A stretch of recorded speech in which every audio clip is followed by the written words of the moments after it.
Joining us, Dan Raviv. He is in Washington, D.C. He's a columnist for Newsday newspaper. Dan, thanks very much for coming in on this weekend to add some insight into this.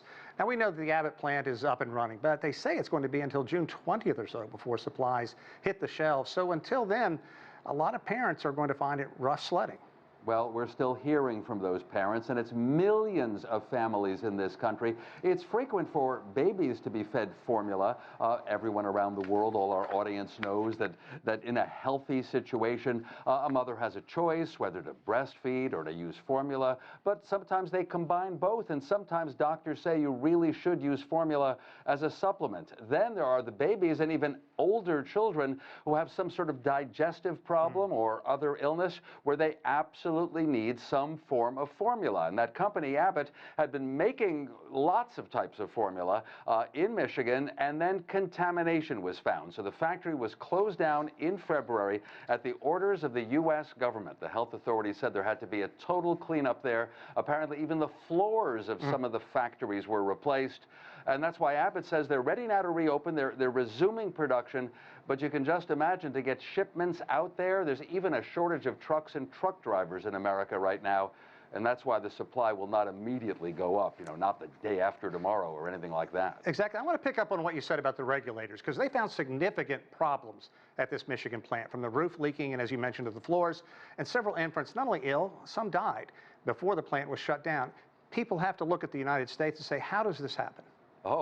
Even in the United States, people are saying we are such a wealthy country that supposedly is very good at health care, but apparently, in a case like this that has to do with baby formula, Abbott dominates the market. There are a few other manufacturers, but just a few. And when Abbott wasn't making any at all, well, then the other ones clearly ran out. And that's why across the country, statistics show that shelves typically are either empty or maybe 10% of the normal supply. Truly a crisis. And people are asking, what was this?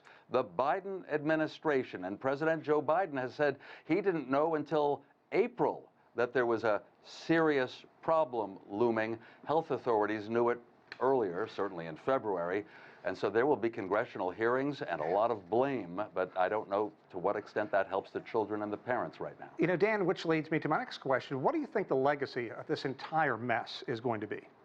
There could be a change that when it comes to some key products that are almost as important as medicines, that with the Food and Drug Administration overseeing the effectiveness and safety of these products, that the FDA also will keep asking who's manufacturing it. What assurance do we have that enough is being manufactured? Now, I don't see any change right away. The questions from Congress, the questions from the public will force that. By the way, political impact, it's another mark against Joe Biden and his party, the Democrats, facing, of course, that midterm congressional election this November.